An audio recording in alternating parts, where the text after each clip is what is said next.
c'est-à-dire ce 8e jour, comme nous l'avons entendu dans l'Évangile. Nous sommes quelques versets après la Nativité.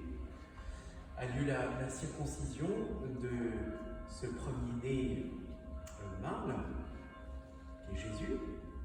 Et c'est le jour où, comme tout petit garçon juif, il reçoit aussi son nom, qui était annoncé par l'ange à Joseph, Jésus, c'est-à-dire Dieu sauve. Pendant des siècles, et jusqu'avant la réforme liturgique, on appelait cette fête la fête de la circoncision du Seigneur, avant les années 60. Alors on ne l'appelle plus comme ça, mais c'est intéressant de nous rappeler de cela parce que l'Évangile nous l'indique. Dire le 8e jour, encore une fois, c'est dire le 8e jour de Noël, cette semaine, cette octave, où nous avons médité sur l'incarnation. Le Verbe s'est fait chair et il a habité parmi nous. Si je vous le dis, c'est que précisément, c'est l'Évangile du jour de Noël, c'était l'Évangile d'hier aussi. Et c'est intéressant de souligner donc ce 8e jour, mais le nouveau nom de la fête, depuis plus de 50 ans, c'est la solennité de Marie, Mère de Dieu. Alors je dis le nouveau nom, parce qu'il y a encore des gens qui me diront « Ah ben on ne savait pas qu'aujourd'hui c'était la fête de Marie, Mère de Dieu ». 50 ans à l'échelle de l'histoire de l'Église, ce n'est pas grand-chose. Alors je voudrais vous dire trois choses toutes simples. C'est d'abord, en repartant de la première lecture, nous dire comment l'Écriture nous invite à faire des vœux. Qu'est-ce que veut dire ensuite ce titre de Marie, Mère de Dieu, et comment nous sommes, comme fils de Dieu, invités à cultiver la paix dont elle est la mère. Vous l'avez entendu dans la première lecture, dans le livre des Nombres, le Seigneur rappelle à Moïse comment on bénit, comment les pères de famille sont invités à bénir. C'est faire des vœux, c'est demander au Seigneur de bénir. Alors, bien des gens, et je ne dirais pas le contraire, invitent à souhaiter une bonne santé. C'est un peu court, c'est important par les temps qui courent, mais c'est un peu court. Il faut peut-être aussi souhaiter, comme le fait justement Moïse, que le Seigneur fasse briller sur toi son visage, qu'il te prenne en grâce, qu'il t'apporte la paix. Quelle est la chose la plus grave qui peut nous atteindre? C'est le défaut de paix. C'est tout ce qui peut nous blesser, nous déchirer, abîmer l'unité du genre humain. C'est peut-être ça la chose la plus importante qu'il faut souhaiter. Et pour souhaiter la paix, il faut souhaiter le pardon, la réconciliation, que précisément le Seigneur nous prenne en grâce. Voilà, vous pouvez reprendre dans les jours à venir, pour faire vos vœux, cette première lecture qui est riche. Et s'il est dit précisément que le Seigneur nous prenne en grâce, c'est qu'une nouvelle année, ça sert à quoi? Pardon de poser cette question, c'est un petit peu étrange de poser la question comme ça. Une nouvelle année, c'est une nouvelle année qui nous est donnée pour que nous accueillions la grâce de Dieu. C'est pour ça qu'autrefois on appelait chaque année l'an de grâce, l'an où nous recevons la grâce de Dieu, cette année en 2022. À quoi sert l'histoire? Finalement, tout le temps de l'histoire, jusqu'à la fin des temps, c'est pour accueillir pleinement la grâce, c'est-à-dire pleinement l'amour de Dieu, pleinement sa miséricorde. Et quand effectivement la grâce de Dieu aura touché tous les cœurs, alors l'histoire sera achevée.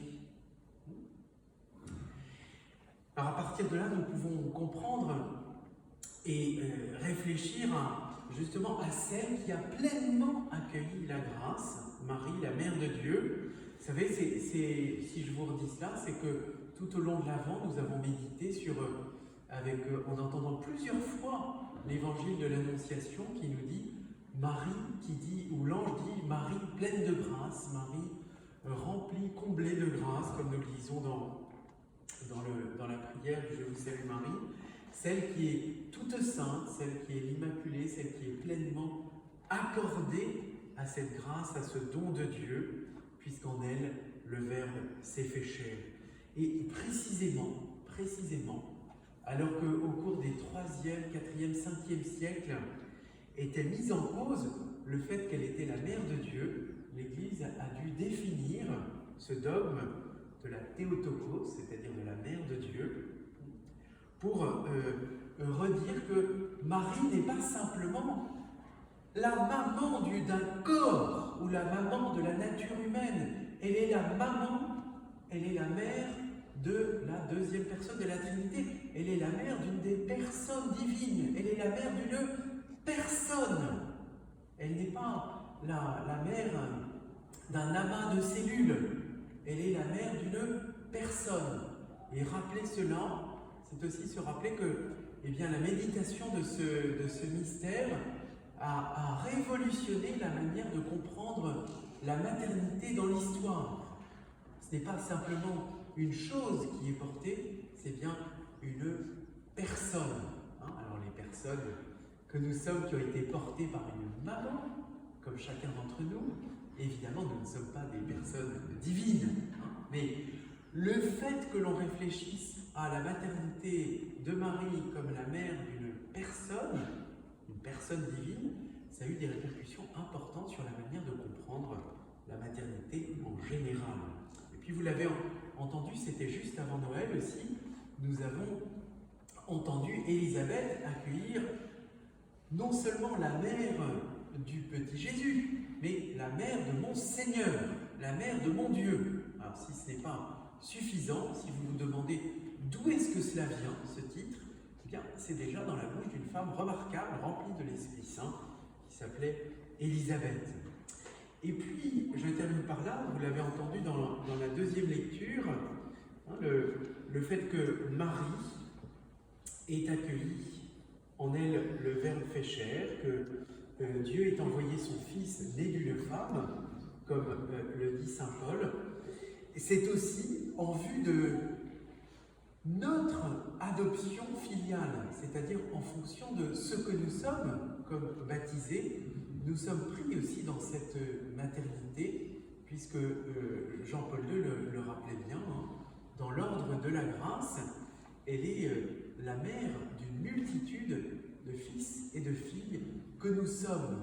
Si nous consentons à être pris dans cette maternité de la Vierge Marie, Marie, mère de Dieu, Marie, mère de Jésus, mère du Christ, mère des hommes, mère de l'humanité, mère de chacun d'entre nous.